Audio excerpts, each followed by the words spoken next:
I always get lost in those eyes, but I never want to be found.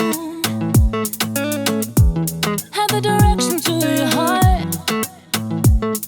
Mis leidsid siis? Mis? Mustsõstrad, jah? Jah, üllega. Aitäh sulle. Aitäh, väga maitsev. Need inimesed, mööda Eestimaad rännates ja neid elamusi otsides ei näe ma lihtsalt mitte ilusaid paiku, vaid kohtun ka väga toredate ja armsate inimestega, nagu täna siin Mariaga. Olen tulnud Põlvamaale, Lõuna-Eestisse, kus asub siis Palusalu aed. Maria, su perekonnanimi on Palusalu. Ma saan aru, et see ongi siis sinu kätetöö siin kõik. See on meie pere kätetöö ja eelkõige minu ema poolt loodud siis aed, millega me alustasime 2004. aastal. Et siin oli muidu suur vana talukoht, talumaad, suur vana viljapuuaed, rohtu kasvanud aed. Kujutad ette sellist vana ürkset kohta, mis on rohtu kasvanud, nõgest naati, oraseina täis. Võib-olla oled näinud ohakat, on ju. Et sellest on nüüd saanud selline iluaed. Maagiline iluaed on tagasihoidlikult öeldud, sõbrad.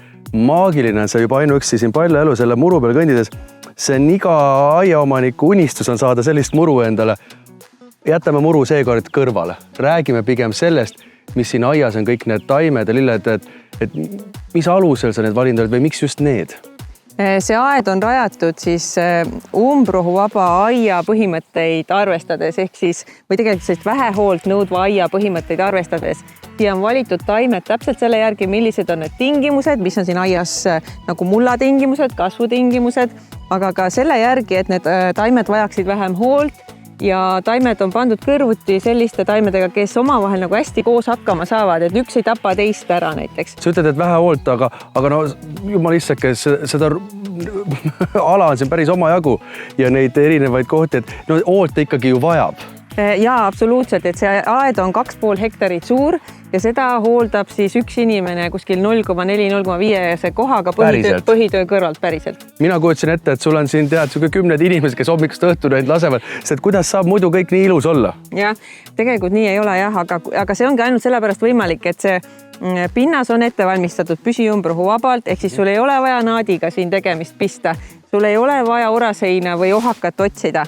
Jah, meil külgmistel aladel on mingid ohakaalad ja kõik see, aga siin istutusaladel seda ei ole ja sellepärast see toimibki. Ja muidugi üks asi on ka see, et kogu see maapind, kui sa vaatad neid peenraid, siis see on kaetud taimedega, et ei ole sellist tühja ala peale, nagu teadagi, et tuleb kohe siis umbrohi peale, 1-aastane umbrohi. Aga siia sinu juurde võib siis tulla iga inimene igal ajal või seda ilu imetlema või? Päris nii ei ole, et meil on igal kuul avatud aiapäevad, kus siis inimesed saavad tulla külastama. Tema on ka kohal, siis mis tema nimi on? Tema on Paula, noor perenaine ja avatud aiapäevadel oleme siis avatud külastajatele, kus siis saab tulla seda ilu nautima, saab tulla osalema töötubades, sest et töötubades ma räägin ka, kuidas seda aeda üldse saada, kuidas seda hooldada, näitan mõnda nippi ja siis Valk näitab, minu kallis abikaas näitab tööriistu, millega sest seda kõike teha. Ette, et ainult tavalisest klassikast labidast vist jääb väheks? Jah, labidast jääb väheks ja tegelikult üks selline hooldusvaba aia saladusi on ju ka see, et sul on õiged tööriistad. Et sa tavalise labidaga lihtsalt võidki hakata, sa lihtsalt ei jõua seda teha ja ühel hetkel sa annad alla ja sa ei teegi seda ära. Aga ma ei tea, mida tema siis, millega tema aitab ja pistab? Tema aitab praegu igasuguste mullatöödega, talle väga maitseb praegu muld. Maitseb muld? Jah, elged mälestused ka minu lapsepõlvest, ka mina olen maitsnud mulda, väga hea oli.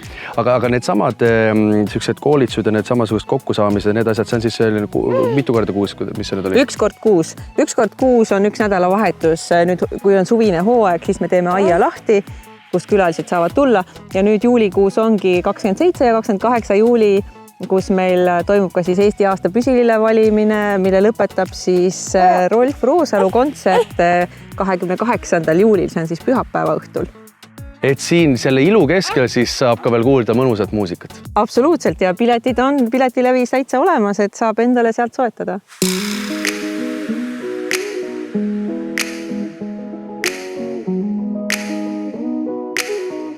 Rolf, kuidas sul aias nokitsemisega lood on?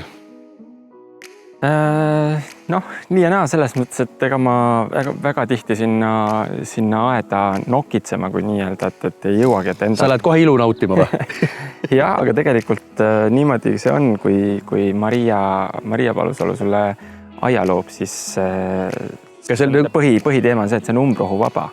Ja siis järelikult, ega see ongi, aga see on, minu meelest see on veel ju kõige kihvtim selle asja juures, kui sa saadki aeda minna ja nautida seda ilu, mitte kogu aeg on sul taga kuklasse nagu, et ma pean jälle minema ja seal nagu tööd tegema ja mingit umbrohtu juurima välja, et õnneks seda ei ole, on ju? Ei, no seda on, aga ütleme, et mitte nüüd nii palju, et see sul terve aja nii-öelda ära võtaks. No see oleks tüütu, siis oleks ebameeldiv.